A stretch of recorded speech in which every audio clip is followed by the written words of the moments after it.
Imagine boarding a routine flight only to find yourself denied a simple bottle of water.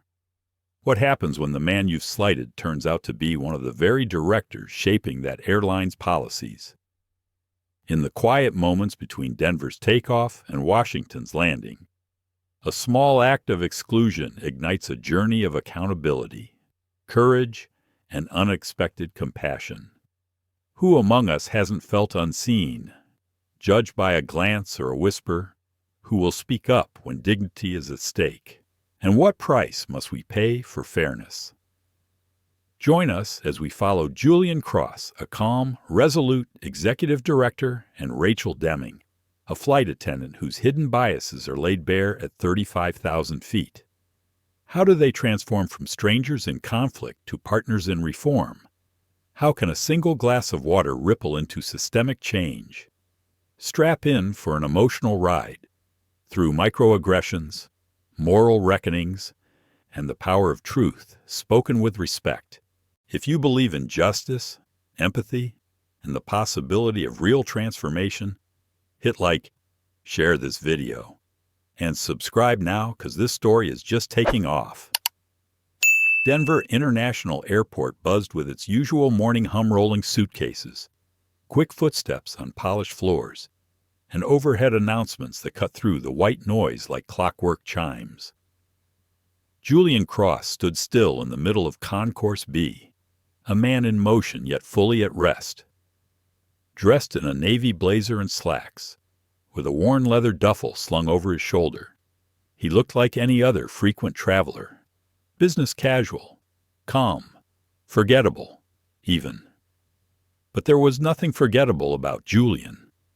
At 44, he was one of North Sky Airline's executive directors, a former civil rights attorney turned boardroom strategist, a man who believed in quiet influence more than public declarations. And that morning, he had chosen, as he often did, to fly under the radar. He preferred it that way. No VIP escort, no lounge, no early boarding fanfare.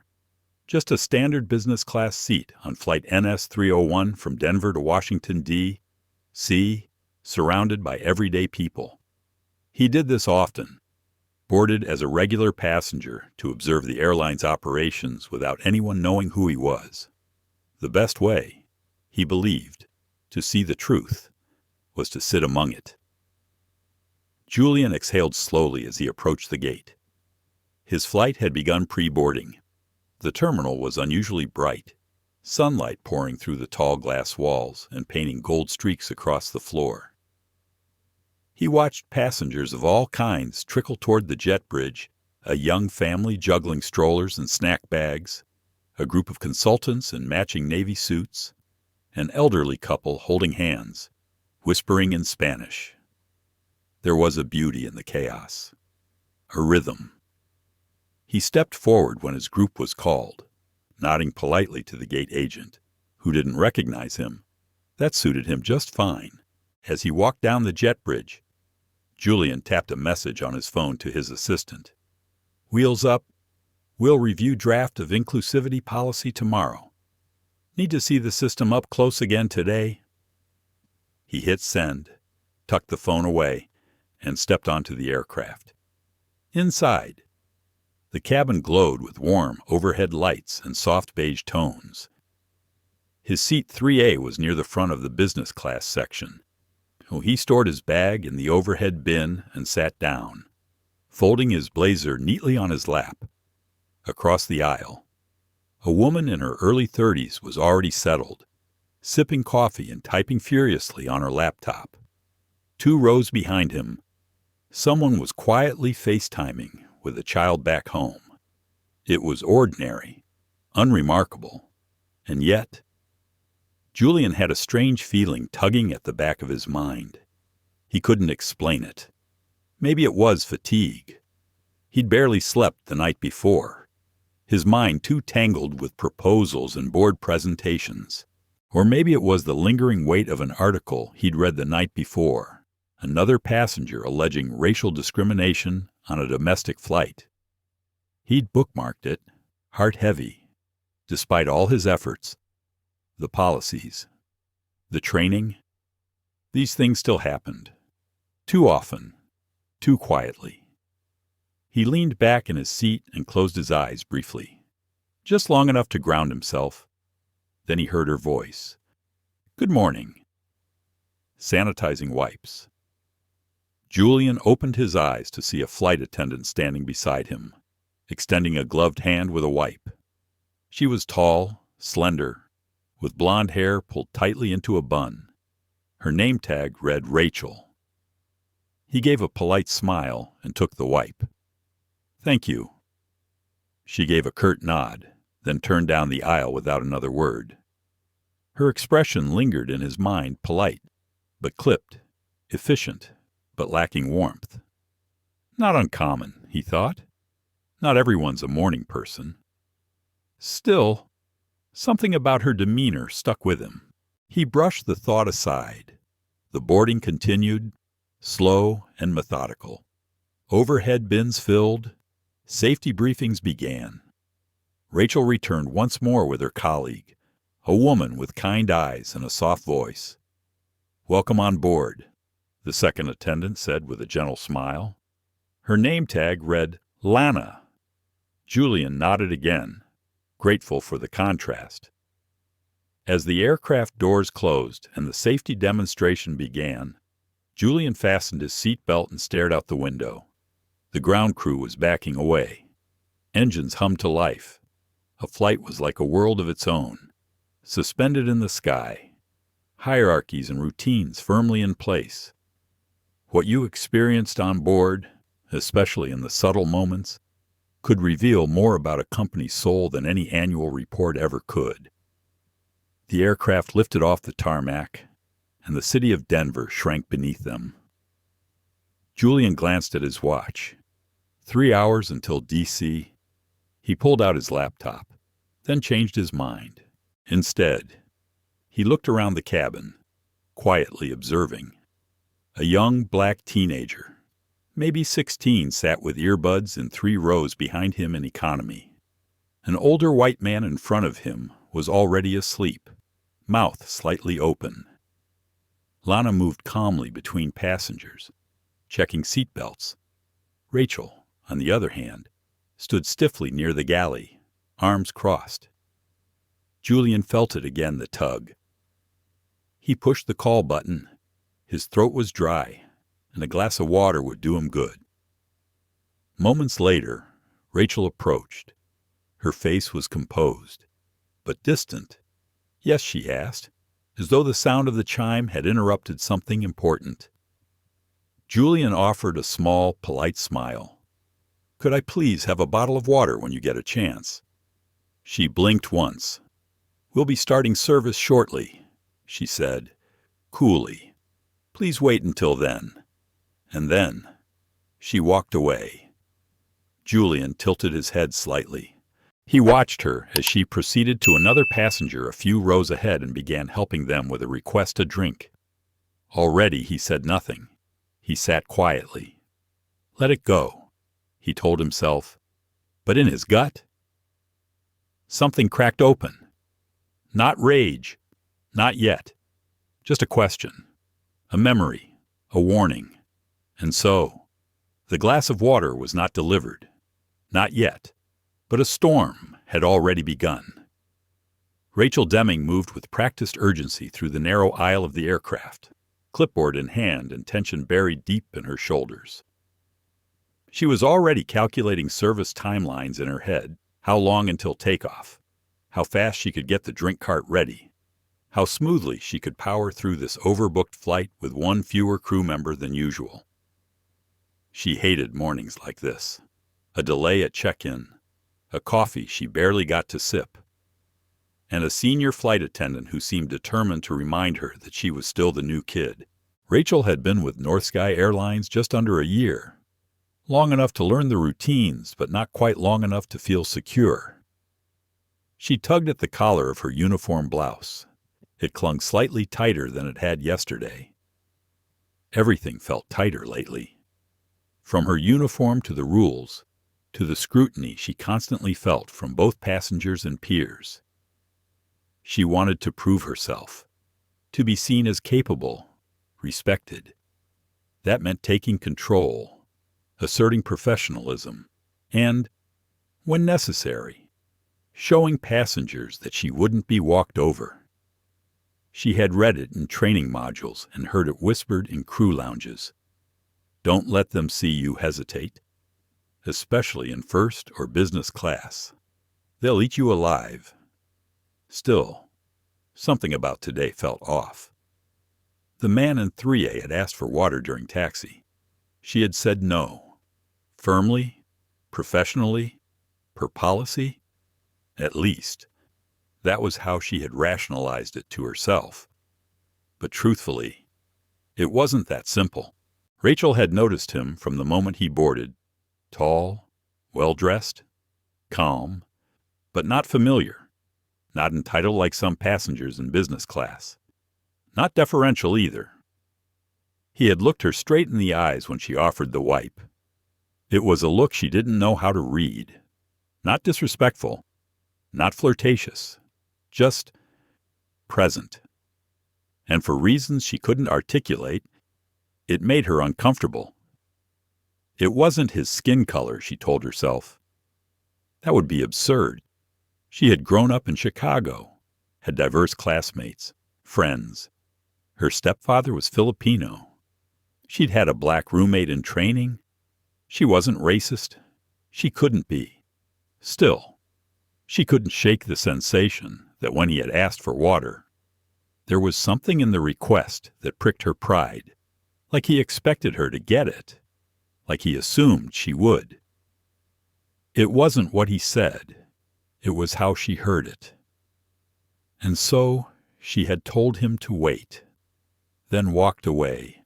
Now, as she prepared the service cart at the front galley, her hands moved quickly, placing cups in neat stacks, checking coffee temperature, inventorying the water bottles she claimed they were short on. They weren't short. Not really. Maybe a bit less than usual, but not enough to deny someone in business class a simple bottle of water. She told herself again that she had handled it correctly, that she needed to maintain control, not give in to every demand, especially before official service began. If every passenger started pressing the call button before takeoff, chaos would follow. Behind her, she heard footsteps. Lana Reyes stepped into the galley, balancing a tray of used napkins and wrappers from the pre-departure beverage service. Lana was everything Rachel wasn't: graceful, experienced, and effortlessly warm. She spoke Spanish and Tagalog and sometimes played crossword puzzles with passengers during long flights. Crew members liked her. Senior staff loved her. She had flown for nearly 2 decades and made it look easy. Rachel both admired and resented her.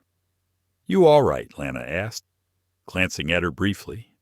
Rachel nodded too quickly. "Fine. Just trying to stay ahead of schedule."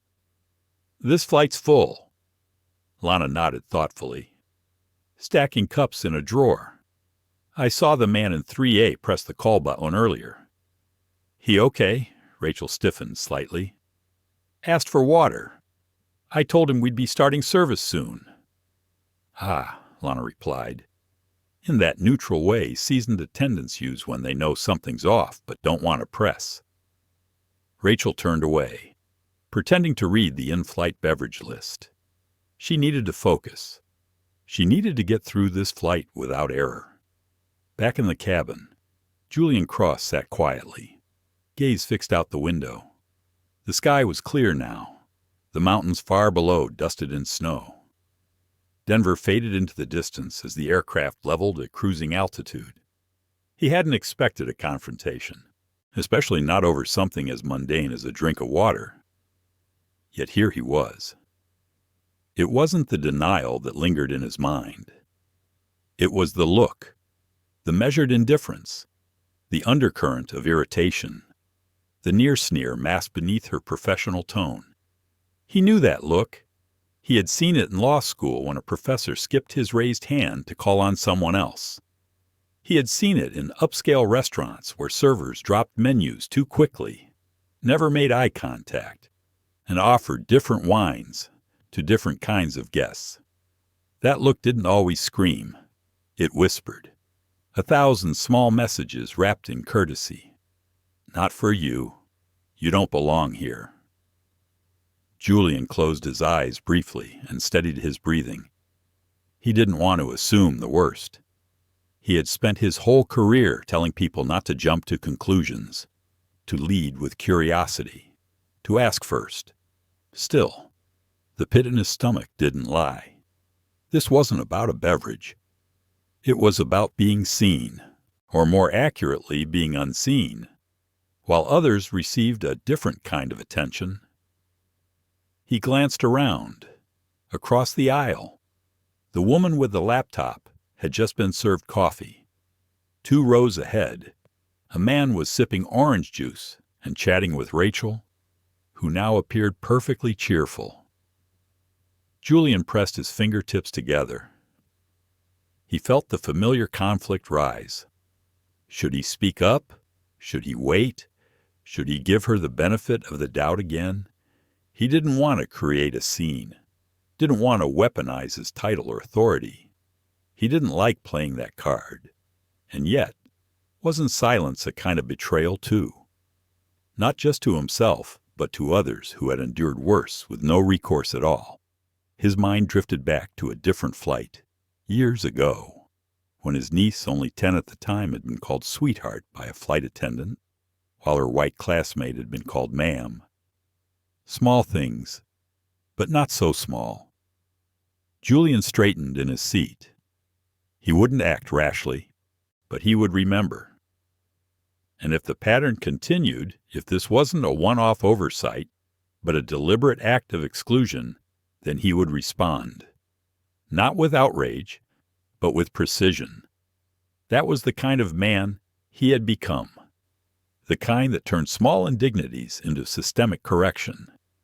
The kind that believed in truth delivered with calm, unwavering force. The cart finally rolled into motion. Julian watched as it approached row by row, and he wondered not just whether he'd get the water this time, but whether the flight attendant had any idea who she had just dismissed.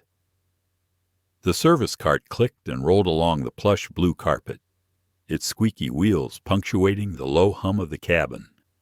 Passengers looked up from tablets and books as Rachel Deming approached each row with a polished smile and careful grace. To most, she seemed the picture of professionalism, polite, efficient, in control. Only Rachel knew how hard she was working to keep it that way. Her heart had not quite settled since that earlier moment with the man in 3A. She didn't even know his name. She hadn't bothered to check the manifest. Something about his calm composure unsettled her more than if he had been loud or angry. She thought about it again as she handed a Perrier to a woman in 2D. She hadn't been rude, just firm, a small enforcement of boundary and order. But the question lingered. Would she have responded the same way to the man in 3C? The one in the pinstripe suit who had joked about being late for a golf tournament. She wasn't sure. Rachel took a breath and pushed the cart forward. A smile, a pour, ice or no ice, chicken or pasta. Keep moving, keep composed. Julian Cross, meanwhile, watched the cart's steady advance without moving a muscle. He had not pressed the call button again. He had not raised his voice, but his mind was busy measuring, observing, storing every detail like evidence for a trial that hadn't yet begun. He watched Rachel stop at the row across from him and pour a ginger ale for the woman with the laptop.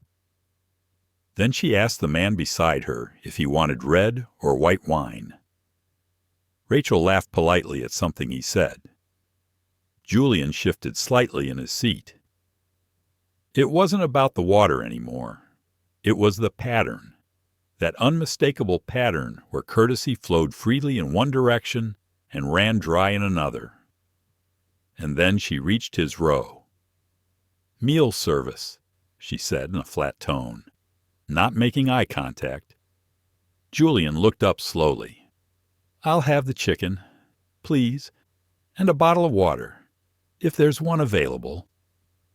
Rachel's jaw tightened ever so slightly. She handed him the tray, careful not to brush his fingers. We're running low. I'll see what I can do. She didn't ask what he'd like to drink. She didn't offer wine. She didn't offer anything else. Just the meal, just the deflection. She moved on before he could respond. Julian looked down at the tray. The plastic cup of water that came with the meal was barely 3 sips. He glanced across the aisle. 2 full bottles of still water sat on the tray of the woman who had received her meal moments earlier. He exhaled slowly. It wasn't about thirst anymore. It was about message. And the message was clear. You do not belong to the group that gets extras. You are not invited into the full circle of comfort. A part of him wanted to let it go. It's just water, he told himself. But another part, quieter and deeper, asked a harder question. How many times had he let it go? How many moments like this had he swallowed because speaking up might make someone uncomfortable, or cause a scene, or earn him a label he never asked for entitled? Difficult, aggressive, words that stuck to black men faster than truth ever could. He stared out the window again. The sky was bright. Clouds like soft landings floated far below. The irony of it all hit him. He had written sections of North Sky's inclusivity policy, had spent long evenings drafting guidelines for fair treatment, had stood before boardrooms defending anti-bias training budgets, and here he sat, ignored in business class on one of the very planes his policies were meant to transform. 2 rows behind, a woman named Ava Brooks was beginning to notice something. She was quiet by nature, trained by years of litigation to read a room without needing to ask questions out loud. She had noticed Rachel's tone shift depending on who she served, watched as wine was offered to some without being requested, as bottled water seemed plentiful in one row and suspiciously scarce in another. When Rachel passed Julian, Ava observed the body language. His posture was respectful, his words clear. Hers were sharp-edged, defensive, cold. Ava narrowed her eyes and tapped the record button on her phone, angling the camera discreetly on the tray in front of her. She wasn't sure why she felt compelled to document it. Maybe it was intuition. Maybe it was rage she kept stored from her own experiences.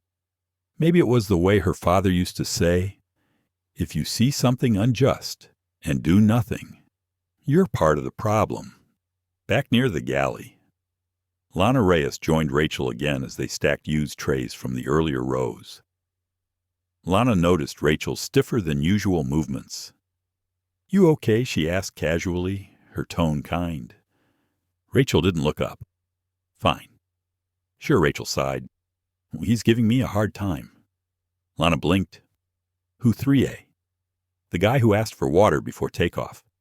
Now he's asking again. He's just, I don't know, demanding. Lana tilted her head. Did he raise his voice? No. But it's his tone, like he expects me to just jump. Lana nodded slowly. You know, sometimes people ask for basic things because they need them, not because they're testing you. Rachel flushed. I'm just following protocol.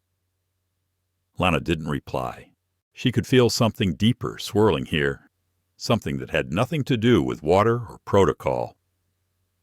Meanwhile, Julian finished his tray and set it aside. No one had returned with the bottle. His mouth was dry again, but his spirit felt heavier. He hadn't wanted this. He had hoped for an uneventful flight, a chance to watch the crew, gather mental notes, report back to the board about minor improvements. But this wasn't minor anymore. This was a signal, a crack in the system. And the worst part wasn't what happened. It was the feeling that this wasn't the first time, that Rachel had done this before, to others, and that if he said nothing, She would do it again. He tapped his armrest lightly. Then he leaned forward and pressed the call button one more time. This time, he wasn't just asking for water. He was asking for clarity, for acknowledgement, for respect, even if it came at a cost. The chime above Julian's seat rang softly again. A small sound, but it echoed loud in his chest. He had pressed the call button for a second time.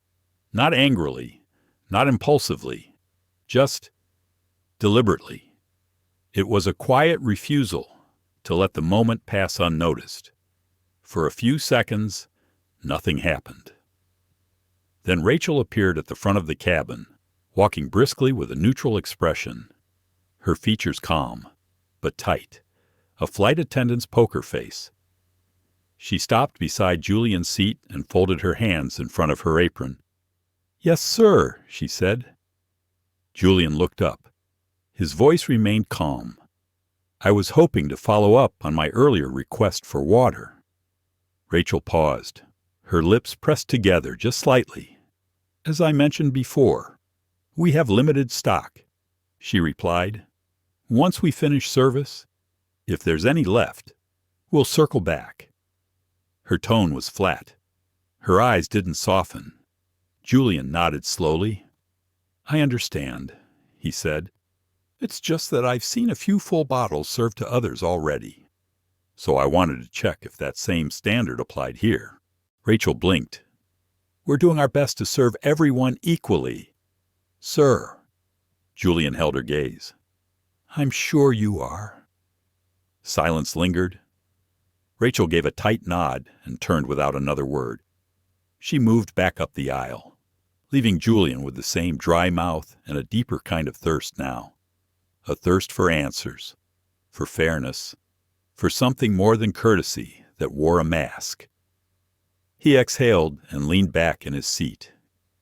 His heart wasn't racing, not quite, but it wasn't still either. He didn't want this flight to become a battleground. That wasn't who he was.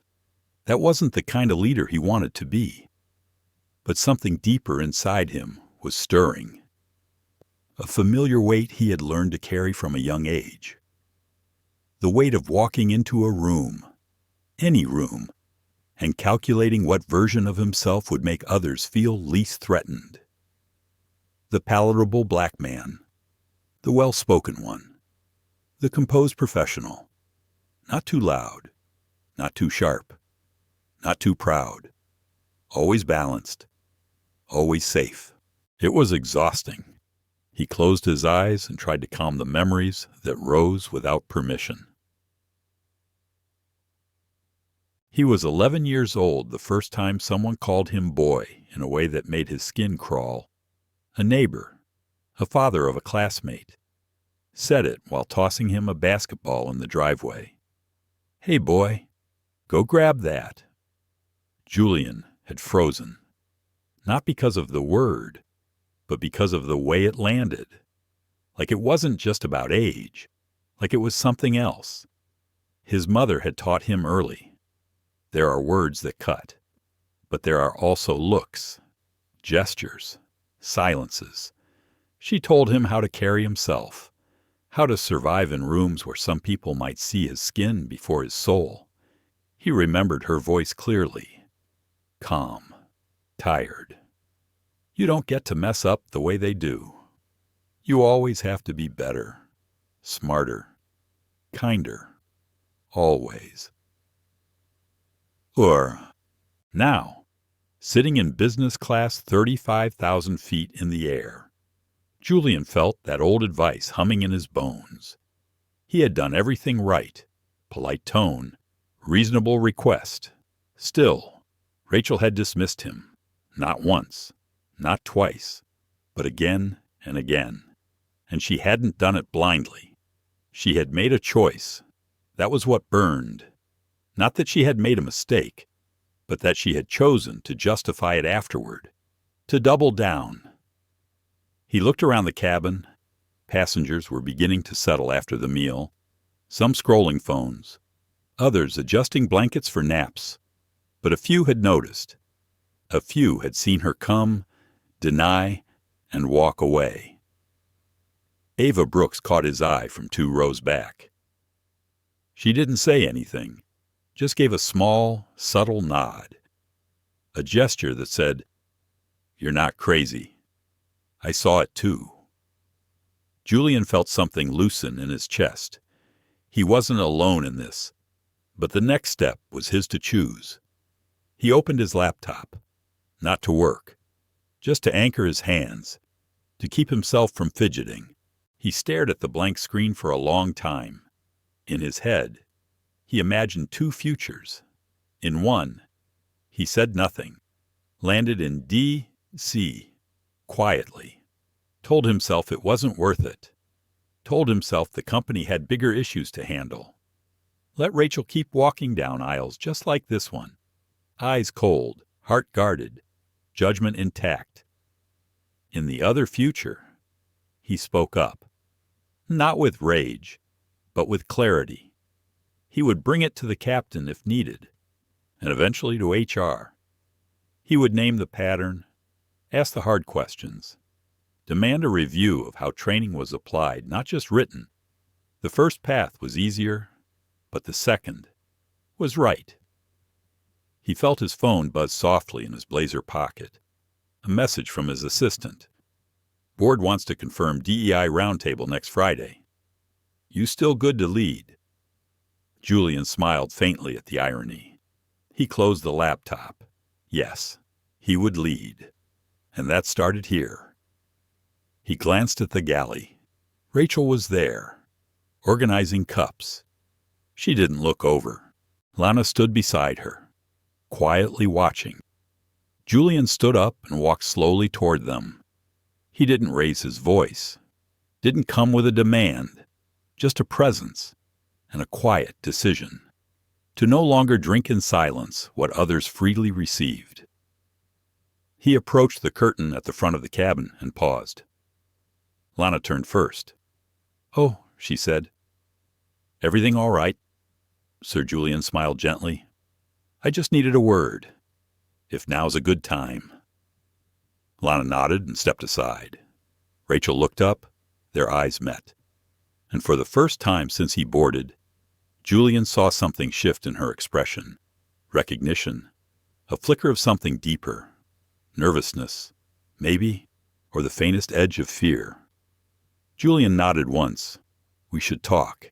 And with that, the cabin turned quieter than before. The storm hadn't landed, but it was forming, and it had found its center. Julian Cross returned to his seat with a quiet resolve pulsing through him. The galley curtain rustled behind him, and he could sense Lana Reyes's furtive glance, like a lighthouse keeping watch. Ahead, the cabin lights dimmed slightly as flight attendants began the meal service. The hum of conversation softened, replaced by the gentle clatter of trays and the soft whir of the service cart wheels. Rachel Deming reappeared with the cart, her posture stiff and her focus entirely on the duty at hand. In her hand, she held a stack of meal trays. She moved down the aisle, stopping at row after row to ask for meal choices and pour drinks. Some passengers requested wine. Some asked for ice. Some complimented the scent of garlic butter on their bread. Each time, Rachel obliged with ease and grace. Each time, she smiled. When she reached Julian's row again, she paused. She looked at his seat number, then at his face. There was a hesitation in the air, a crack in her practiced calm. Julian met her gaze, his expression steady. He slid the empty plastic cup from his prior meal onto the side table. His hand hovered over the call button, but did not press it again. Instead, he folded his hands on his lap and spoke with calm precision. "May I please have another bottle of water for the flight?" His tone was even, polite, devoid of accusation. Rachel's lips thinned. She looked past him to Lana, who stood at the front of the cabin with the senior flight attendant's authority, but did not step in. Rachel turned back to Julian. "Sir," she said quietly. "We still have limited supply. We cannot give out extra bottles until everyone has received one." Julian nodded slowly. He held his composure. His cheeks were calm. But inside, a storm raged. "May I confirm that everyone in business class has received exactly one bottle of water?" he asked softly. "If so, then I will wait until the service is complete." Now there was a flicker of surprise in Rachel's eyes. She glanced at the passengers already served against the aisle behind him. Then she clasped her notes to her chest, as if to hide them, and replied with measured neutrality. "Yes, everyone has been served one bottle." Julian exhaled. He leaned back. He would wait. He had no intention of taking more than his share. He only wanted fairness. He watched Rachel move on to the next row. She served iced tea to a woman in 4C, vodka cranberry to a businessman in 4D, and then stepped back to let the cart roll forward. She offered Lana the lead on the remainder of service, and Lana slid in confidently. Julian noticed the contrasting warmth in Lana's approach. She asked kindly if the passenger needed anything else while offering a second cup of coffee. Her smile was genuine. He wondered what had made Rachel so guarded around him. He had to remind himself that humans were complex, that small acts of bias crept in where intention failed. When the cart finally circled back to him, Rachel held both hands behind her back. She seemed to gather her courage. "Sir?" she said in a voice so low it could have been mistaken for the cabin's ambient murmur. "I can offer you a cup of ice with water." "We still have ice." Julian sat forward. He met her gaze with calm kindness. "A cup of ice is appreciated," he said. "Thank you." She placed a small cup of ice on the tray table and gave a brief nod before moving on. Julian ran his fingers across the ice cubes and watched them wobble. He picked up the cup and exhaled slowly, like a man exhaling before delivering a truth. He rose from his seat slowly and walked to the galley, his steps deliberate. The cabin seemed to hold its breath. Even the soft whir of engines felt muted. He needed this moment for clarity, for acknowledgement. Lana stepped aside, making room. Rachel stood by the beverage cart, arms folded. An invisible fence lay between them. Julian looked at Lana first. Her eyes were kind, supportive. She nodded almost imperceptibly, as if to say, "This is your moment." He turned to Rachel. He offered his hand, gentle, open. "Rachel," he said quietly, "I appreciate the ice, but I need to ask you directly. Why is a bottle of water impossible for me to receive while everyone else has one?" Rachel's breath caught for a fraction of a second. She blinked. She seemed to search for the right words. The other passengers watched quietly, sensing the confrontation rising beyond a simple request. She swallowed.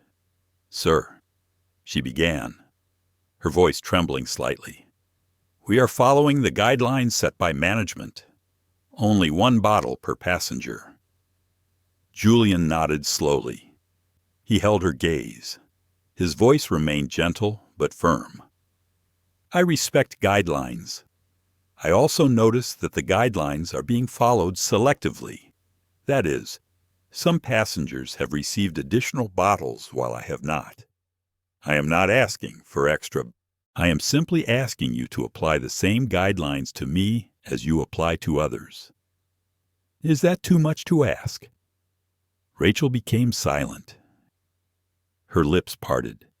She seemed to feel the weight of every eye in the cabin. The other passengers leaned in, curious. A hush fell over the beverage section. The soft overhead lights felt brighter, spotlighting Rachel and Julian. Finally, she exhaled and lowered her gaze. She reached for the cart with one hand, then paused. She turned back to Julian. "I'm sorry," she said. "I will get you the bottle." Her words were soft, apologetic, genuine. She hurried to the cart and pulled out a fresh bottle of water. She pressed it in Julian's hand. Eyes averted. Julian accepted it, his hand brushing her fingers. He nodded gently. "Thank you. Rachel?" She gave a small nod and hurried away, the bottle clutched tightly in her hand. Julian turned back to his seat. The bottle felt cool and real, an affirmation that fairness was possible. He bowed his head and twisted the cap open, hearing the hiss of the seal breaking. He took a slow drink, savoring the moment, not just the water, but the acknowledgement, the gesture, the recognition of equality. In the seat behind him, Ava Brooks smiled. She set her phone aside. Justice, she thought, could be as simple as a bottle of water in the hands of a man who only asked for his due. Julian settled back, bottle in hand, and closed his eyes. He felt the trust return to his limbs, like a passenger reboarding comfort. He reminded himself that small victories mattered, that acknowledgement mattered, that fairness, however delayed, counted. He would return to the board with this story, not as a complaint, but as an example of where training succeeded and where it faltered, an example of a frontline opportunity for change. The storm had not yet passed. The conversation was far from over, but the first proof of progress had arrived. He took another sip, then quietly reflected on what came next. The cabin settled into a quiet hum after Julian Cross's bottled water moment. Conversations resumed in hushed tones. The soft glow of reading lights illuminated faces turned toward laptops and novels. The subtle shift in atmosphere was palpable. Passengers exchanged glances. Some offered Julian sympathetic smiles. Others simply nodded in understanding. It was as if a small court of solidarity had formed mid-cabin. Rachel Deming returned to the galley, the tension still evident in her shoulders. Lana Reyes caught her eye and gave her a gentle nod. No words were spoken, but the message was clear. You did the right thing. You apologized. Now let us move forward. For a moment, the cabin felt like a fragile bubble of relief.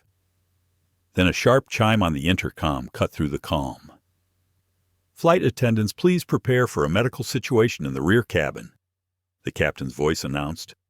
Stand by for instructions. A ripple of concern traveled from the back toward the front. Rachel and Lana exchanged a quick glance, then raced down the aisle together. Passengers leaned forward in their seats, curiosity and concern mingling on their faces. Julian watched them go. His own emotions twisted in response. He felt relief that another passenger was receiving care. He felt anxiety at the prospect of someone in distress. He felt pride that the crew he had observed was responding professionally. But he also felt something else, a mix of relief and apprehension that this crisis might overshadow what had just occurred. He took a breath and returned to his seat, storing his water bottle carefully in the cup holder. In the back of the plane, a man in economy had collapsed. His wife knelt beside him, rustling through a bag for medication.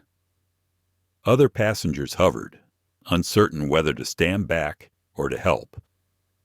The lights in that section seemed duller, as if the cabin were holding its breath. Rachel appeared first, followed closely by Lana. Serena added her calm presence. They formed a swift, well-rehearsed team. Rachel knelt beside the man to take his pulse while Lana retrieved a medical kit. Serena checked his airway and asked his wife for details. Sir, I need you to breathe slowly, Rachel said gently. Her earlier tension melted into focus and compassion. She offered the man a small paper cup and coached him through sips of water. He looked pale and shaken. His breathing steadied. Meanwhile, Lana signaled to the cabin crew in first class. Stand by for possible diversion instructions," she called. The senior attendants moved in quiet urgency to clear the aisle and maintain calm. Julian watched this calibrated response and felt a surge of respect. He remembered how some of their training sessions had included modules on unconscious bias, how discrimination could impair judgment in critical moments. But here, his team was treating a medical emergency with no hesitation, no prejudice, no doubt. They were saving a life, and doing it with skill. Ava Brooks rose from her seat and approached the crew. "Is there anything I can do?" she asked.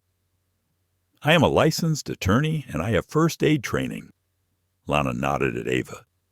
"Please stay here. You can help keep passengers calm and ensure we have space." Ava took an extra seat by the wife and offered tissues. She spoke words of reassurance in a calm tone. "He is stable. You are doing great. Pay attention to your breathing." Captain Ray Mercer emerged from the cockpit and walked quickly down the aisle. He placed his hand on Rachel's shoulder. "Status report," he asked quietly. Rachel met his eyes and gave a nod. "He's responsive. Heart rate normal. Airway clear. We are monitoring him." Captain Mercer released her shoulder. "Good work. Keep me posted." The cabin grew quieter still. The only sounds were the soft beeps of monitoring equipment and the subdued voices of the crew. Julian felt his chest tighten. He stood up and moved toward the galley, as if drawn by the natural pull of leadership. Rachel saw him approaching and stood. She looked nervous, uncertain if she was interrupting. He held up his hand briefly. "It is okay," he said. "I just want to check on him." Lana guided Julian to the back. "He is stable," she whispered. "I expect we will continue to destination." Julian knelt beside the patient.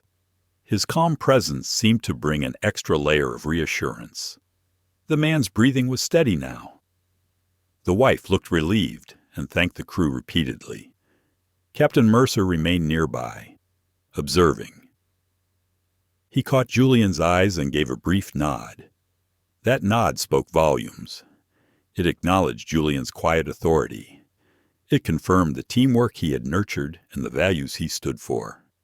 After a tense few minutes, the man sat up, supported by his wife. He waved a small gesture of thanks. The cabin echoed with muted applause. The pilot's voice came over the loudspeaker. "Ladies and gentlemen, this is Captain Mercer. I'm pleased to report that the medical situation has been resolved. We will continue to Washington shortly. Thank you for your patience and cooperation." The ambiance in business class softened further. Passengers resumed their own activities with a renewed sense of connectedness. Everyone had witnessed a moment of crisis and response. They had seen competence and compassion in action. Rachel and Lana returned to their stations in first class. Rachel's face was pale, but her eyes carried a new light. She moved with calm precision. She offered Julian a gentle nod as she passed him. He returned the gesture in silent appreciation. Julian noticed that some passengers who had earlier offered sympathetic smiles now gave her nods of respect. They recognized the human behind the uniform, not just the flight attendant who had once denied him water. Ava Brooks rejoined Julian. She gave him a small smile and took her seat. He offered her a nod of gratitude. She relaxed back into her chair, satisfied she had made a difference. Lana paused by Julian's seat. "Thank you for stepping forward," she said softly. "It means a lot." Julian smiled. "Thank you for letting me." She moved on to assist another passenger. The cabin crew continued service with renewed energy. The meal trays returned for collection. The aisle returned to its routine rhythm. Julian picked up his water bottle. He took a small sip and let the coolness wash over him. He reflected on the day so far. He had boarded as an observer. He had expected to watch processes in motion. Instead, he had become part of them. He had witnessed injustice. He had asked for fairness. He had seen it delivered. Then he had seen the crew united in a moment of crisis. He realized something important. Systems change not just through policies, but through shared experiences. A moment of vulnerability, a moment of care, a moment when roles blurred and humanity emerged first. He set the bottle down and opened his laptop. He would note these events. He would share them in the next board meeting. He would propose ways to integrate these emotional lessons into training. He would ensure that frontline staff understood that their actions mattered in every small encounter. Meanwhile, Rachel paused at the galley. She watched as her colleagues moved on. She exhaled and smoothed her uniform. The weight of earlier tension had lifted. She thought of the man she had tended. She thought of her own moment of hesitation. She thought of the truth Julian had spoken when he approached her. She felt a shift inside her. She resolved to carry this lesson forward. After a few moments, Captain Mercer returned to the galley. "Rachel," he said, "after we land, we will discuss how to handle these situations better. Thank you for your professionalism." She nodded, lips pressed together. She did not speak, but the gratitude in her eyes was clear. Julian returned to his seat and leaned back. The world outside the window looked the same as it had when he boarded.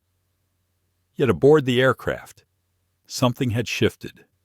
Small inequalities had been called out. Small injustices had been corrected. Small acts of care had saved a life. He closed his eyes and exhaled. He felt the steady beat of his heart and the firm ground of his purpose. The second ask had been answered. The interruption had revealed the true character of the people around him. He whispered to himself, "I will remember this. We can make change one moment at a time." And with that thought, he opened his laptop and began writing. The seatbelt sign chimed off, and the cabin lights eased back to a comfortable glow.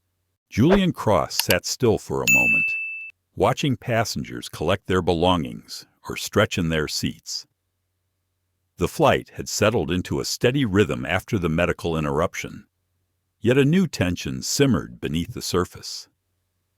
As Lana Reyes cleared used cups from a nearby tray table, Rachel Deming paused and cast a nervous glance toward Julian. Her steps hesitated. The enormity of what had happened earlier seemed to weigh on her. With each passenger she served, her gaze flickered in his direction. Julian sensed her unease. He knew that some truths needed a clear moment in which to be spoken. He'd been calm, firm, and respectful. Now it was time to lift the veil fully, to explain why a simple glass of water had become a quiet watershed. He stood and took a steadying breath. He tapped Lana on the shoulder. "May I speak with her?" he asked softly. Lana paused and looked at Rachel, then back at Julian. She gave a slight nod. Julian approached the galley curtain. His footsteps were deliberate. The muted murmur of first class grew quieter as passengers sensed a new scene unfolding. He parted the curtain gently to reveal Rachel arranging cups. She looked up, surprise flickering in her eyes. "Rachel," Julian began, his tone as steady as mountain air. "Thank you for bringing me that bottle earlier. It showed me that fairness can prevail even when it is delayed." Rachel pressed her lips together. Her eyes dropped to her hands. Julian continued, "I want you to know who I am, so this moment makes sense." He took off his glasses and folded them gently. He held them in one hand. He looked at Rachel with sincere warmth.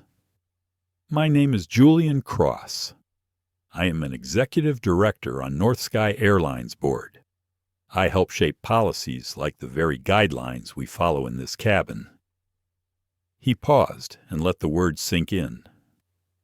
She looked startled, as if the label carried by her passenger had suddenly crystallized into reality. "I have spent years advocating for fair treatment for all passengers," he said, "for training to ensure no one is overlooked or excluded. I chose to fly as a regular passenger today to see firsthand how our policies play out." Rachel's eyes flicked to Lana, then back to Julian. She swallowed. Julian held her gaze. "When you denied me that water earlier, it wasn't just about a bottle. It was about what that small denial signified. Exclusion. A message that some passengers are less deserving of basic courtesy." Her lips trembled slightly. She nodded, but did not speak. He stepped closer. "I'm not here to punish you, not to shame you. I want you to understand that your actions have impact, that your choices speak louder than policy manuals." He reached into his blazer pocket and pulled out his North Sky Airlines badge.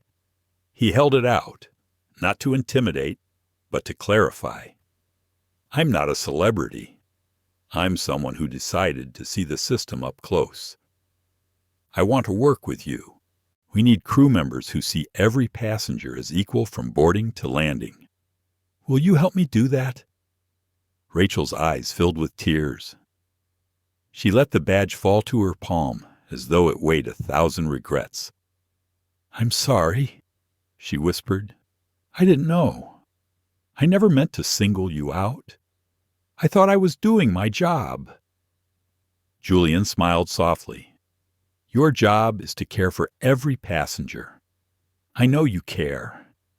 I saw it in the way you helped with that medical emergency.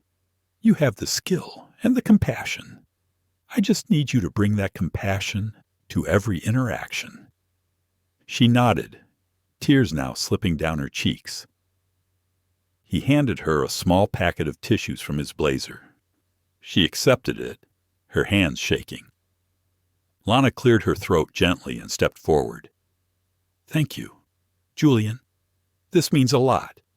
We all learn." Julian turned to face both of them. "Let's keep learning together." He stepped back, and the curtain fell softly between them and the cabin. In those moments before the partition closed, Ava Brooks rose from her seat. She approached the curtain and whispered, "Thank you for speaking the truth." Julian nodded and offered a small bow of his head. He returned to his seat, his badge back in his hand, his mission renewed. He opened his laptop and typed a note. "Meet with training department to integrate real-world vignettes. Use this flight as case study." Back in the galley, Rachel stood motionless for a heartbeat, clutching the tissues. Then she inhaled deeply and squared her shoulders. She turned to Lana. "Shall we continue service?" Lana smiled and nodded. "Let's do it." They resumed their rounds. But now Rachel's posture was different. Her smile was genuine.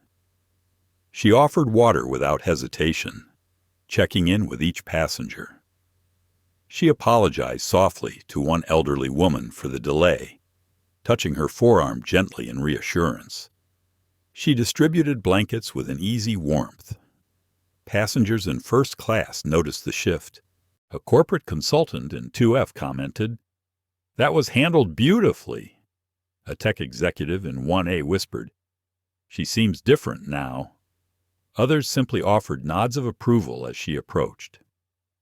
Julian took a sip from his bottle, watching this transformation with respect. He closed his laptop and placed his badge beside it. He felt the weight of his position as light in his hand. No threat in its presence, only possibility. He gazed out the window at the endless sky. He thought about the ripple effect. One bottle of water, one honest conversation, one moment of empathy. How that could shift culture one passenger at a time, one flight at a time. A soft chime signaled that the seatbelt sign would illuminate soon. The descent was approaching. Julian settled in, reflecting on this chapter of his journey. He had stepped into the shoes of a passenger to test the system. He had confronted an injustice with calm clarity. He had revealed his identity not to boast, but to engage. He had offered a path toward growth rather than punishment. He felt gratitude for the small victories. He felt curiosity about the next steps. He felt hope that change could be real. Above him, the wing dipped slightly as the plane began its descent. Ahead, the lights of Washington, D.C. blinked like a city of promise, ready to welcome them. Julian closed his eyes for a moment, letting the rhythm of the aircraft soothe him. Then he opened them and prepared for whatever came next, certain of one thing: a single truth spoken with respect could change the course of many lives. The moment the curtain closed between the galley and the cabin, a new tension settled over the passengers. It was as if the flight itself had paused to observe what would happen next. Conversations dimmed to whispers. The gentle hum of the engines felt louder against the hush.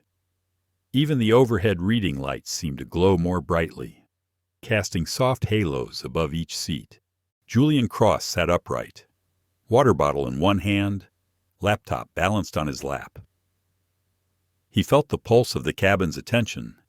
He saw heads turn, phones lifted, eyes following the subtle drama that had just played out. Ava Brooks caught his eye across the aisle.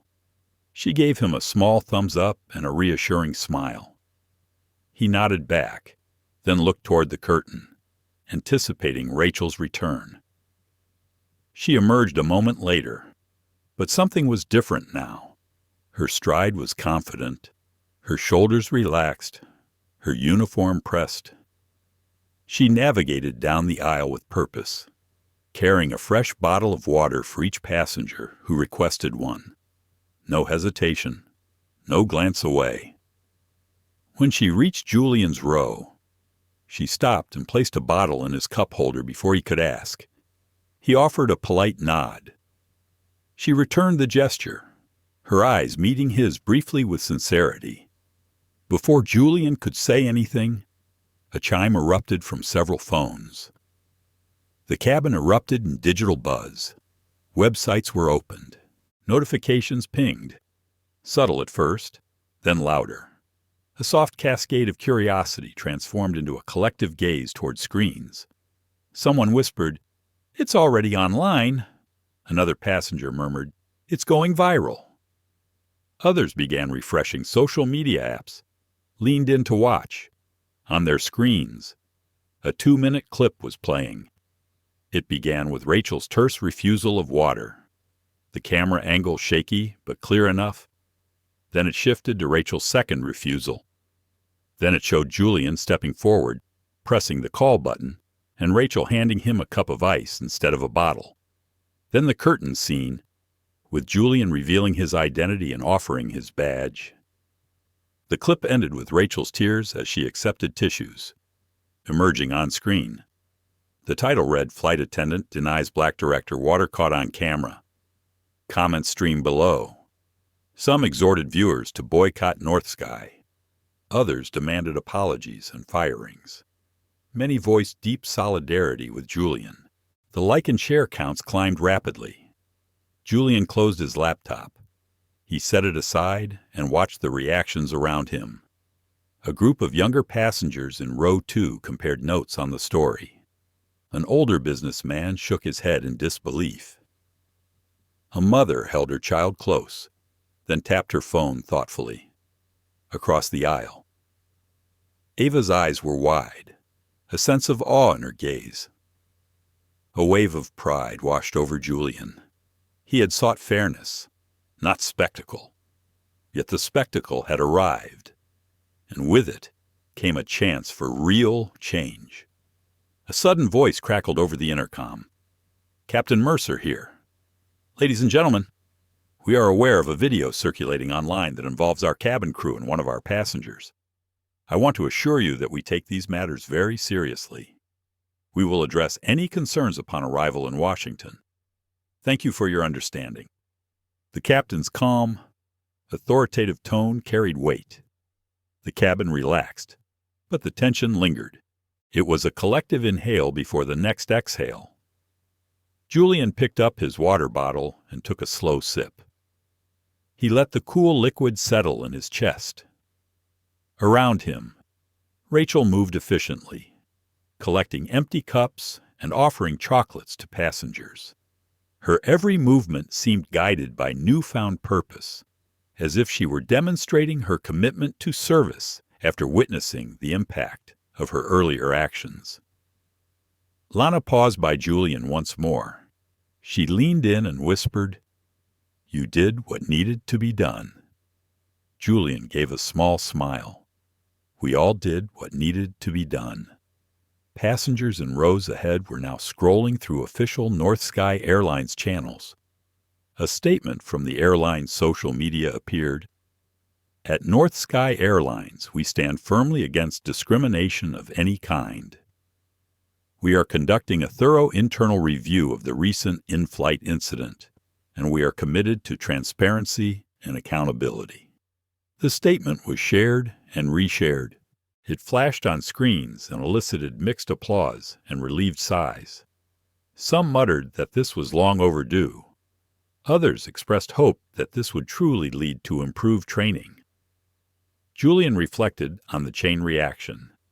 One passenger's determination to speak up. One flight attendant's willingness to learn. One captain's steady leadership. One airline's willingness to acknowledge fault. The systems of communication turned swift and wide, propelled by a single smartphone. He closed his eyes for a moment, savoring that sense of collective possibility. Then he opened them and saw a small cluster of passengers gathering near the galley. A group of business travelers, led by a black executive from the seat behind him, Ava's husband by the look of their resemblance. They offered Rachel words of encouragement. They thanked her for her follow-through during the medical situation and for correcting her mistake with humility. Rachel's cheeks flushed, and her eyes shimmered. She accepted their apologies and thanks with grace. She did not offer excuses. She bowed her head slightly and said, "I am grateful for the opportunity to learn." A hush fell again. Passengers felt the weight of that moment. A flight attendant admitted fault and pledged improvement.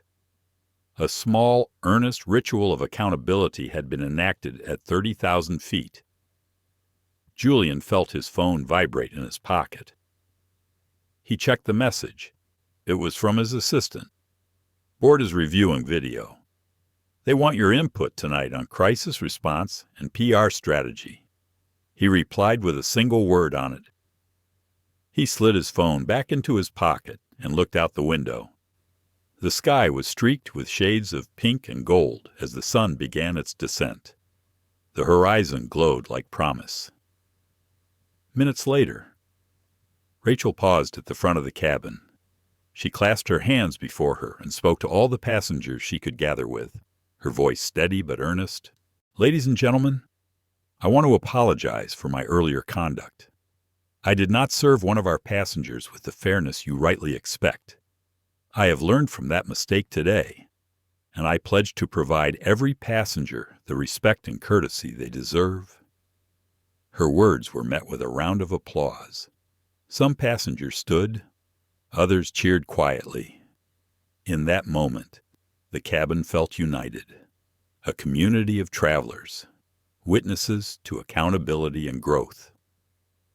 Julian sat back and watched as the cabin crew resumed service with renewed energy. The rest of the flight passed without incident. When the descent began, the seatbelt sign clicked on, and passengers prepared to land in Washington with a sense of shared purpose. As the plane descended toward DCA, Julian reflected on the arc of the day.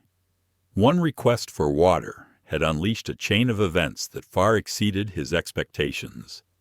It had tested the strength of policies, the capacity for compassion, and the speed of corporate response. He thought about the boardroom meeting to come. He thought about the messages he would send to his colleagues.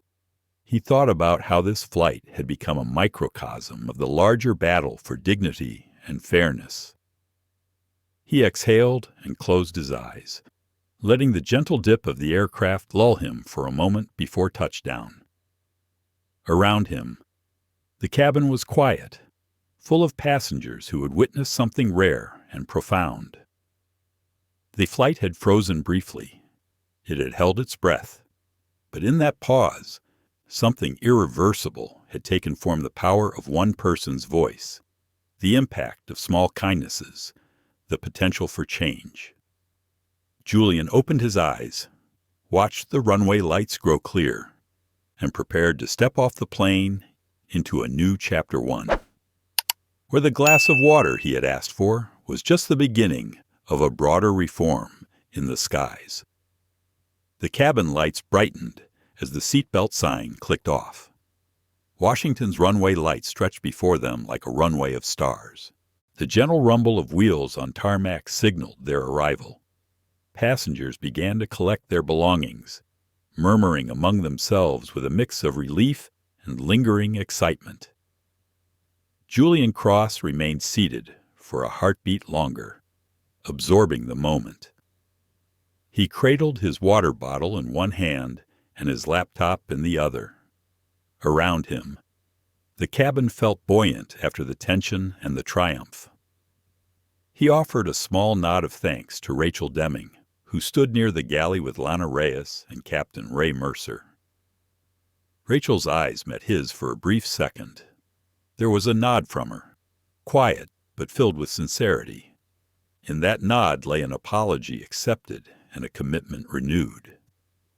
Julian rose, gathering his laptop and the remains of his snack. He watched as Ava Brooks organized her briefcase in the row behind. She caught his eye and gave him a thumbs up. He offered her a grateful smile back.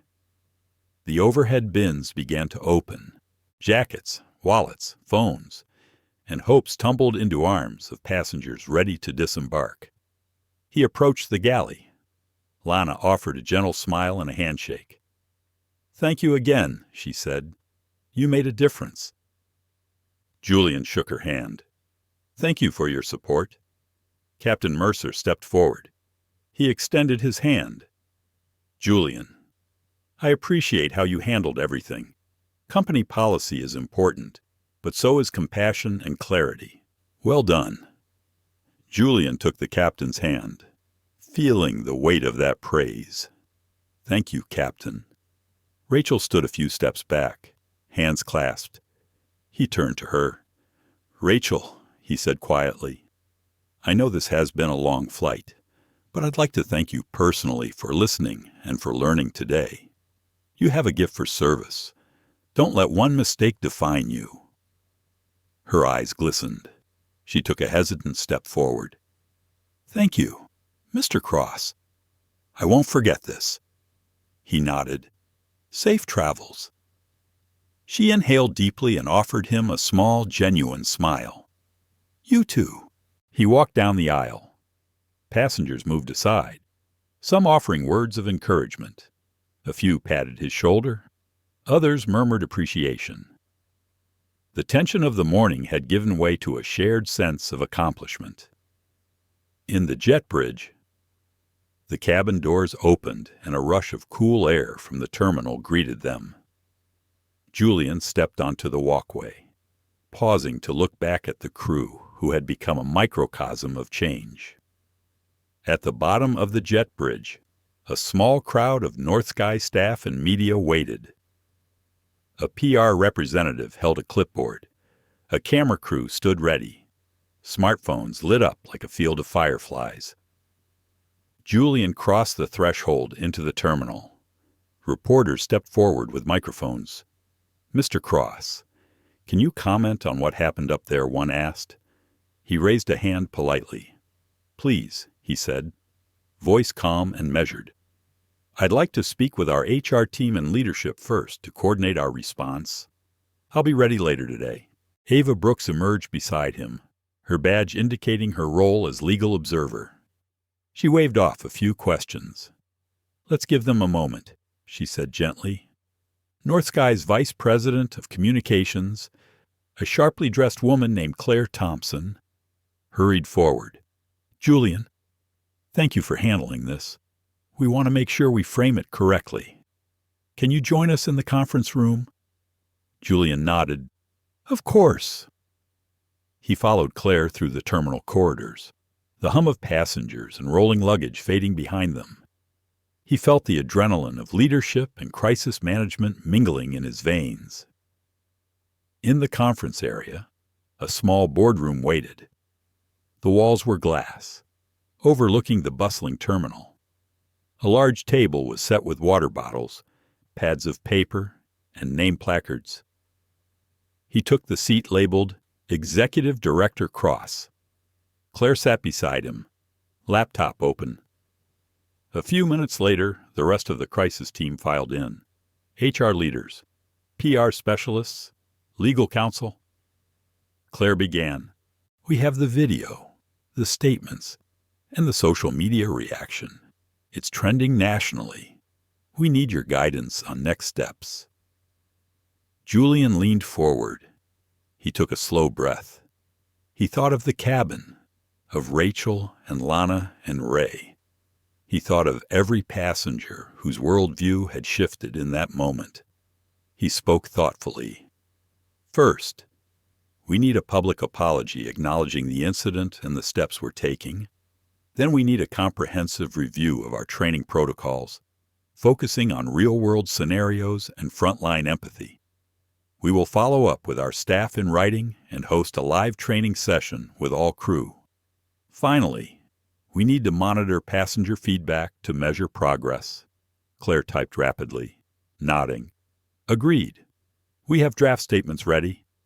We'll incorporate your language about fairness and learning. Legal is ready to handle any inquiries from regulators." He exchanged a glance with the head of HR. "Yes, and please ensure Rachel receives support. She admitted her mistake and wants to improve. Let's involve her in the training program so that she can share her experience and help others learn from it."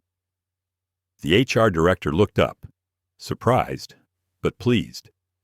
"We can do that. We will reach out to her immediately." Julian leaned back. "Good. Let's commit to a timeline public statement within 4 hours. Internal memo within 24 hours. Training scheduled within 2 weeks."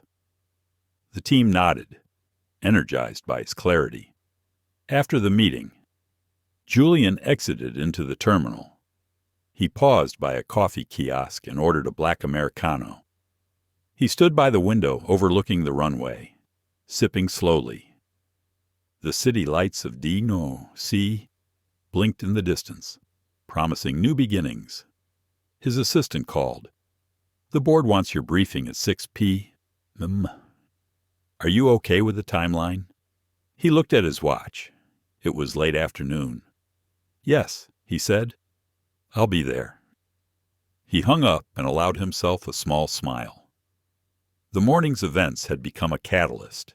Now, it was time to turn that catalyst into lasting change. He walked toward the exit, coffee in hand, ready to face the next chapter. Each step echoed the lesson that a single bottle of water could spark a reckoning and that a leader's calm clarity could guide it to meaningful resolution. The Delta sky outside the North Sky headquarters glowed in the late afternoon light. Julian Cross stepped into the glass-encased boardroom, coffee in hand, and was greeted by the cityscape of Atlanta stretching below.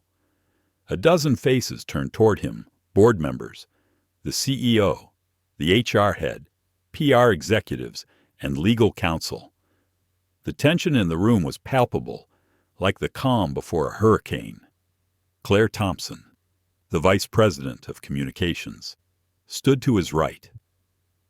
She gestured toward the long mahogany table. "Thank you for joining us on short notice," she said.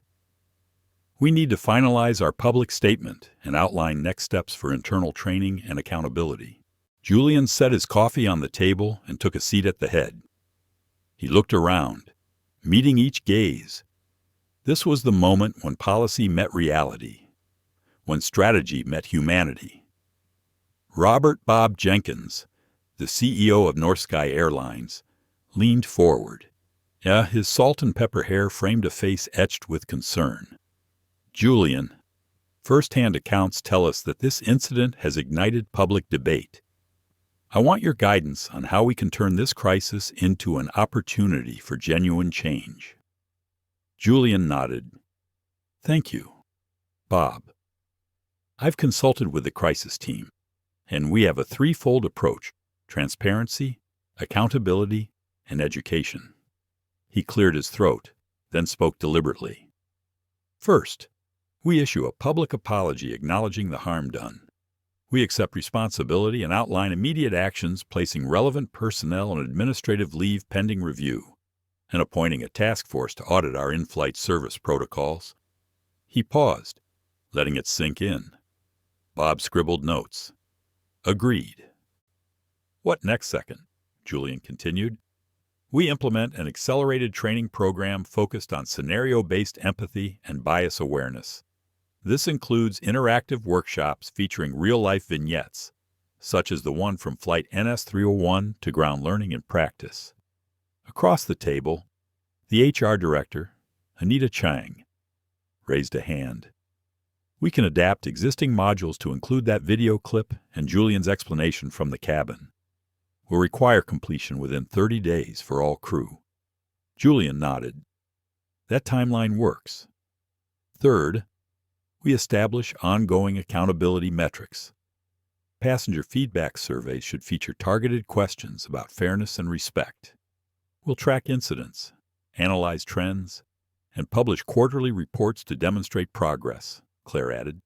We can brand it as the North Sky Respect Initiative. Transparency will show passengers and employees we are serious.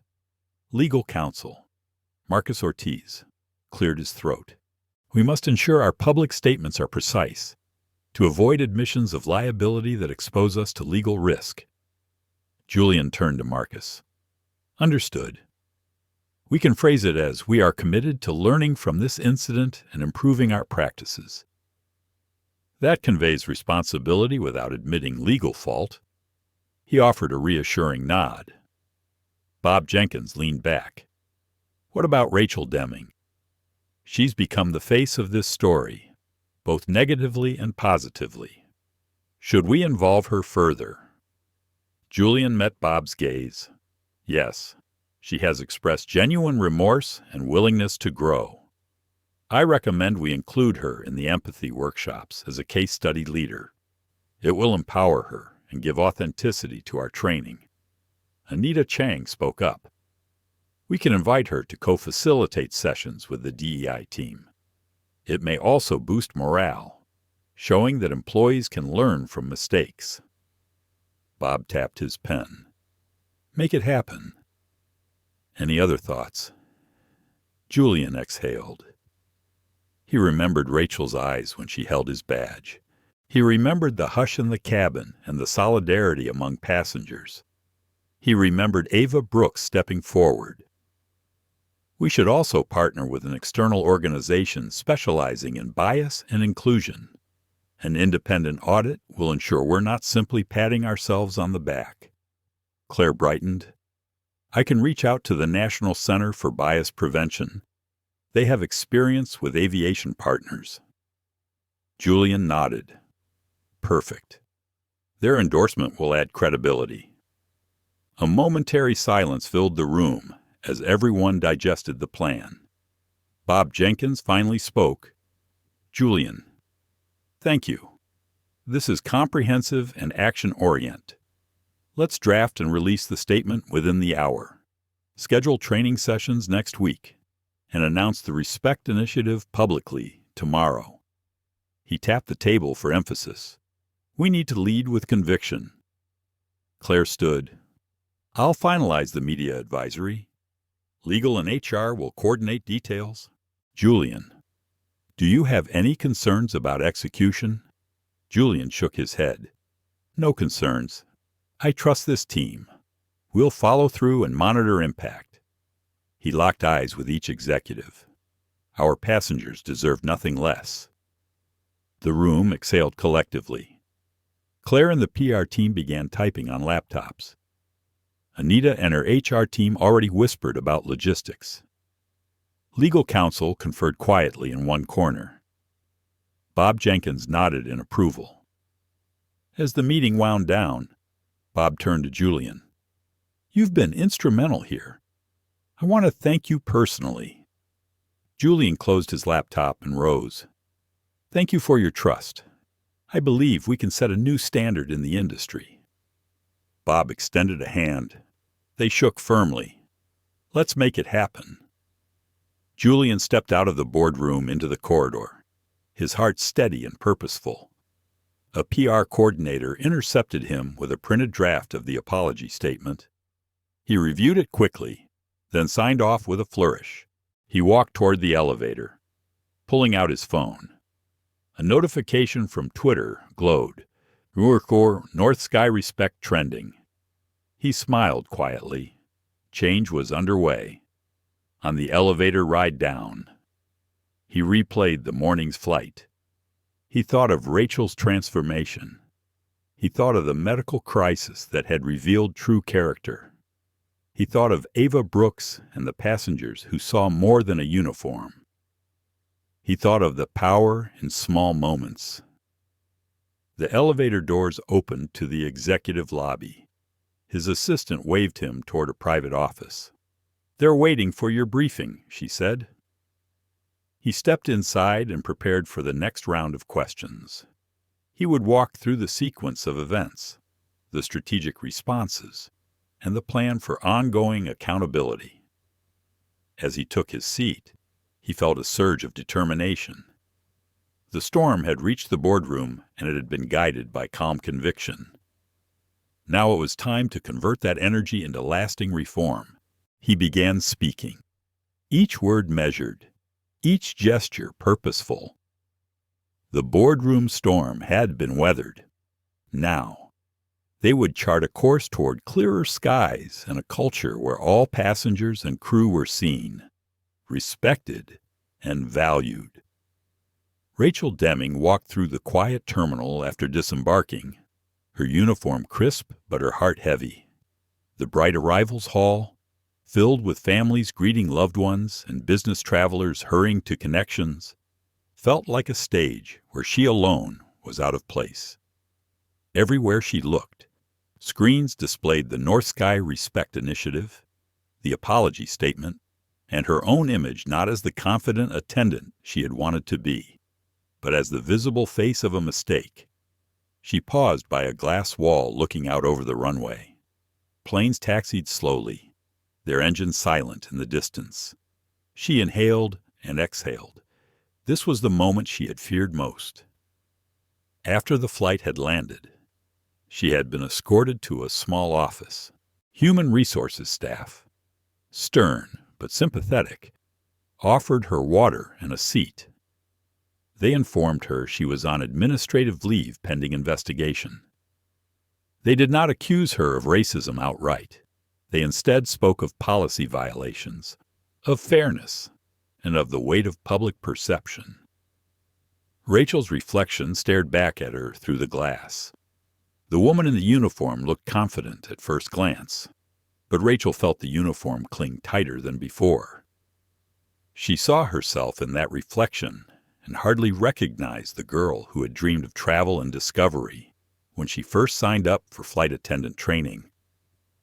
She remembered the day she enrolled in aviation hospitality school.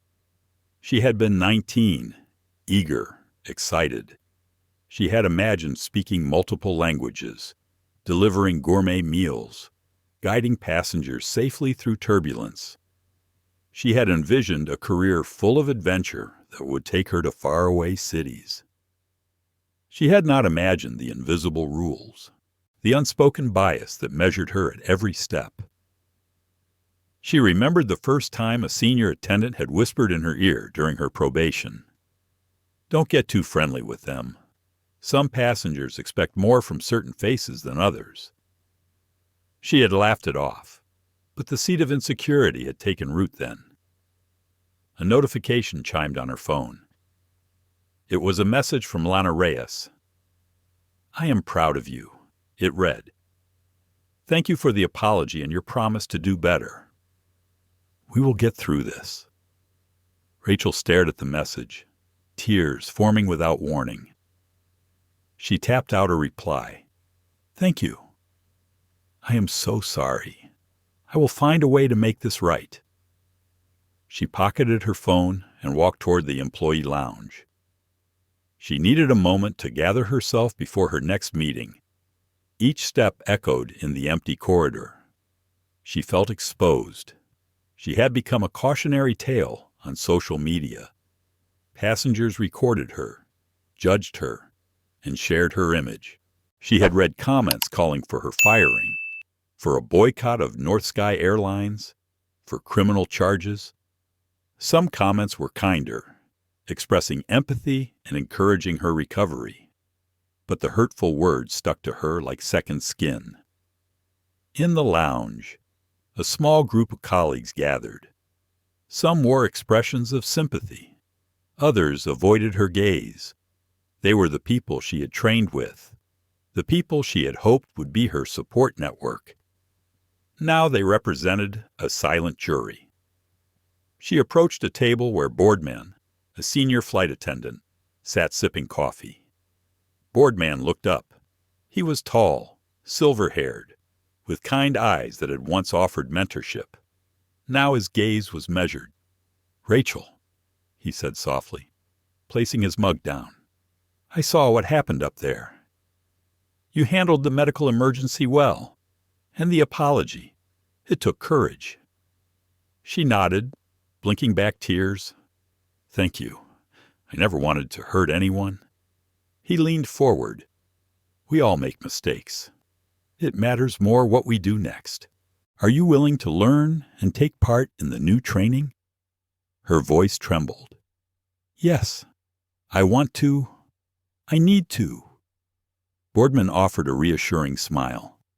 "Then you still belong here. We've all made mistakes. Sometimes our blind spots are the hardest to face." She let out a shaky breath and nodded.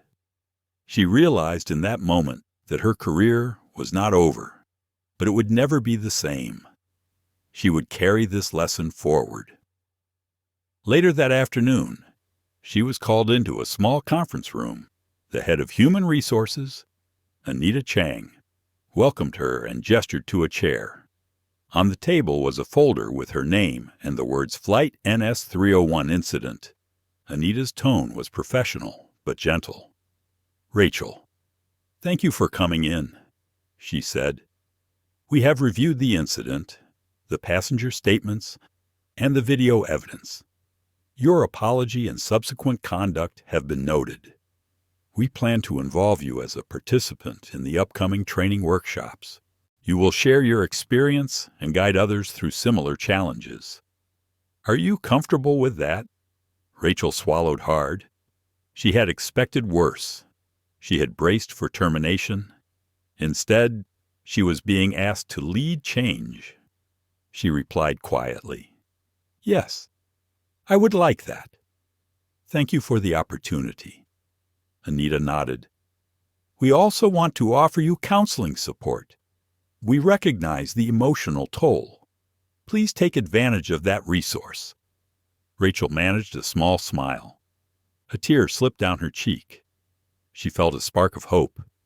After the meeting, she stood by Anita's desk and glanced at the folder.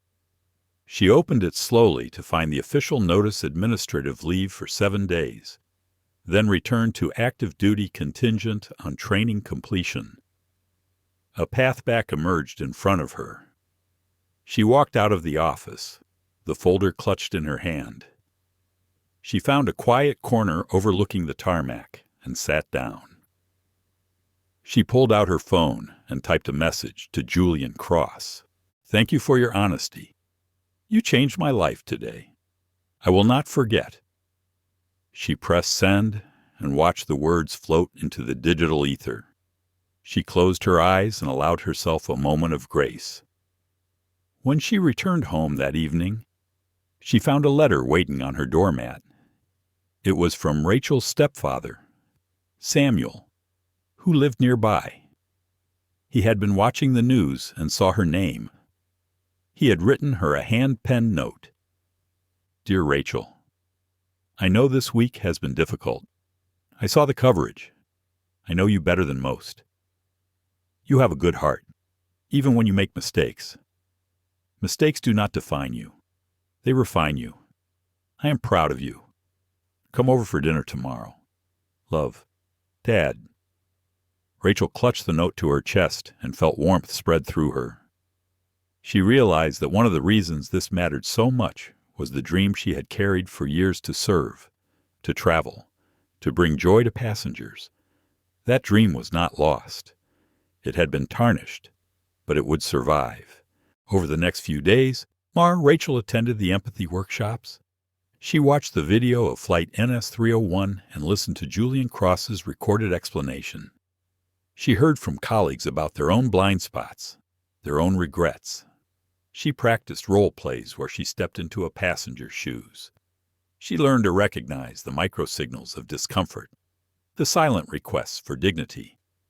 The final exercise asked her to lead a debrief. She stood before a group of 50 attendants, her voice still trembling at first. She recounted her mistakes. She described the moment she saw her reflection as a passenger. She spoke of the tear that fell when Julian handed her the badge. She spoke of her father's note waiting at home. She held her audience with raw honesty. When she finished, the room was silent for a heartbeat. Then applause broke out. Not the polite kind. The kind that comes from hearts touched by truth. Rachel felt tears blur her vision again. But these were tears of release, of transformation. She stepped down from the platform and felt lighter than she had in days. Rachel returned to work on Flight NS-402 that weekend, a fully trained attendant with renewed purpose. When she greeted passengers, her smile was genuine. When she served water, she did so with grace and warmth. When she passed by a passenger in 3A, she offered a second bottle without a second thought. In the galley, Lana Reyes caught her eye and gave her a proud nod. Captain Mercer winked at her as he passed. Ava Brooks sent her a quick thumbs up from the aisle. Julian Cross walked past her seat to deplane himself. He paused and offered her a curt nod and a small smile. Rachel allowed herself a small, secret celebration. She had walked through the mirror of her own mistakes and emerged with clearer vision. She understood now that service was not just about routine duties. It was about seeing others. It was about recognizing our shared humanity. It was about turning a moment of crisis into a moment of learning. And that was the flight she would carry with her, always. Julian Cross stepped out of his office at North Sky Airlines headquarters into the crisp autumn air of Atlanta's evening. The city lights shimmered like distant stars, reflecting off the sleek glass facade of the building. In his hand, he held a folder labeled North Sky Respect Initiative Progress Report. Inside were passenger feedback statistics, training completion rates, and early indicators of cultural change across the airline. Months had passed since that single flight from Denver to Washington became a catalyst for transformation. Julian looked back and realized how a simple glass of water had ignited a journey far greater than anyone could have anticipated. As he walked toward his car, he replayed key moments in his mind: the initial denial, the second ask, the reveal of identity, the viral video, and Rachel Deming's apology. He thought of Ava Brooks, Lana Reyes, Captain Ray Mercer, and every passenger who had borne witness. Julian reached his car and paused. He placed the folder on the hood and took a deep breath. This was more than a milestone. It was a marker in the journey toward inclusive skies.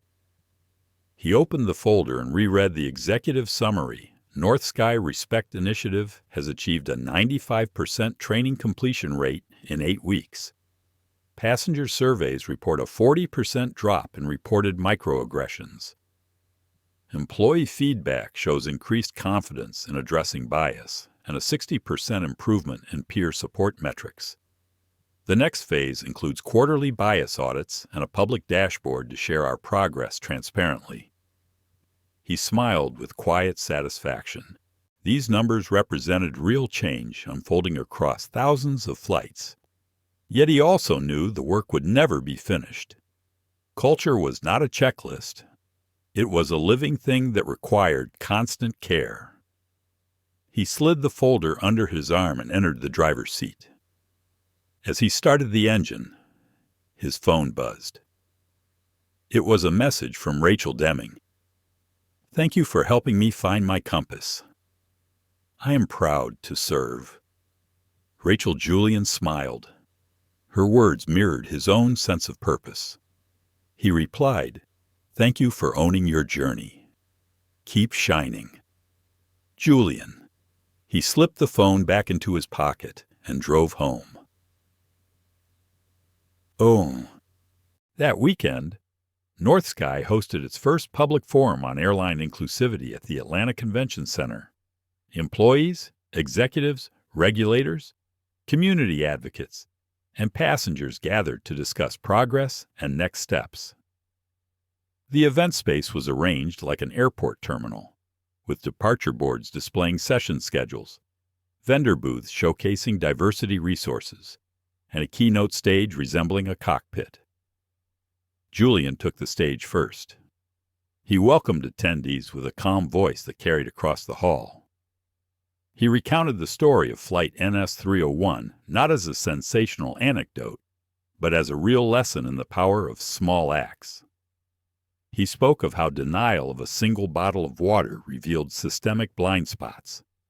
He described how courage and empathy turned that moment into a movement. He concluded with a simple statement: "We are all travelers in the same skies. Let us chart a course together toward dignity for every passenger and crew member. The journey continues beyond today's forum." Thank you for being a part of it. The audience erupted in applause. Rachel Deming joined him on stage, her uniform replaced by civilian attire and a name badge that read, "Community Advocate." She shared her experience of transformation and how she had grown as a service professional. She then introduced Lana Reyes and Captain Ray Mercer, who shared reflections on frontline leadership and crisis response. Ava Brooks moderated a panel on regulatory opportunities, exploring how federal guidelines could reinforce airline commitments.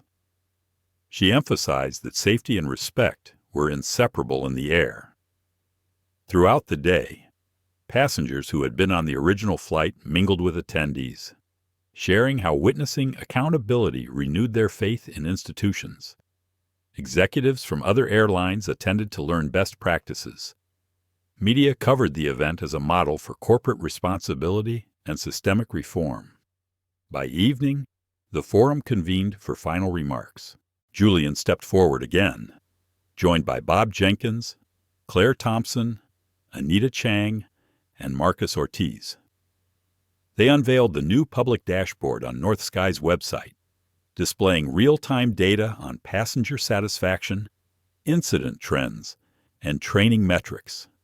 Bob Jenkins spoke, "We promise transparency. Here it is. We welcome your scrutiny and your feedback. This is how we build trust." Julian added, "The waterline is the level at which change becomes visible. We have raised our waterline for fairness, respect, and accountability, but we cannot rest. Let us continue to elevate that line together." Lights dimmed and a short film played, showcasing vignettes of crew members interacting respectfully, passengers smiling with relief, and community partners collaborating on diversity initiatives. The film ended with a quote from Maya Angelou. "Do the best you can until you know better. Then when you know better, do better." The audience rose to their feet in a standing ovation. Julian felt tears well in his eyes. He glanced at Rachel, whose gaze reflected pride and humility. He saw Lana and Captain Mercer watching with grateful smiles. He saw Ava Brooks shining with accomplishment. He felt the full weight of their collective journey, from a moment of exclusion to a movement of inclusion. Non. Weeks later, Julian visited Denver International Airport not for a flight, but for a speaking engagement at a hospitality school. He spoke to a class of aspiring flight attendants and spoke candidly about bias, empathy, and the human impact of service. He urged them to treat every passenger as an invitation to extend kindness and respect. After his talk, a young woman approached. She introduced herself as Emily, a student who had watched news of Flight NS-301 and decided to pursue flight attendant training because she believed she could make a difference. She thanked him for shining light on the importance of inclusivity in aviation. Julian placed a gentle hand on her shoulder. "Every journey begins with a small step," he said. "Go forward with compassion, and you will change lives." Emily nodded, bright with promise. Julian watched her walk away and felt hope surge anew.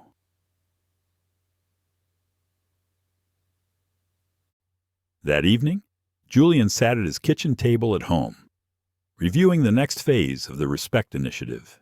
He drafted emails to community partners, sketched plans for bias audits, and outlined a request for an external panel to advise North Sky on future policy. He paused and looked at a framed photo on his desk. It showed him and Ava Brooks on the plane's jet bridge, smiling after the medical emergency. It was a reminder of how crisis could unite people and reveal the best in them. He set down his pen and closed his laptop. He thought of Rachel, whose transformation had inspired so many. He thought of every crew member who had embraced training. He thought of the millions of passengers who would now fly with greater confidence in their humanity. He poured a glass of water and held it up. The simplest gesture, the beginning of it all. A quiet toast to the future. He whispered to himself, "Here's to the waterline we've raised, and to the many more we will raise in the skies above." He drank deeply, savoring the moment, and felt gratitude for the journey that lay behind and the journey yet to come. As the cabin doors close on our story, we're left with more than a new policy or a viral headline. We carry the warmth of shared humanity, the heartbreak of small injustices, and the hope that one honest conversation can reshape an entire system. We witnessed Rachel Deming confront her own biases, and Julian Cross turned dignity into action, reminding us that respect isn't optional, it's essential.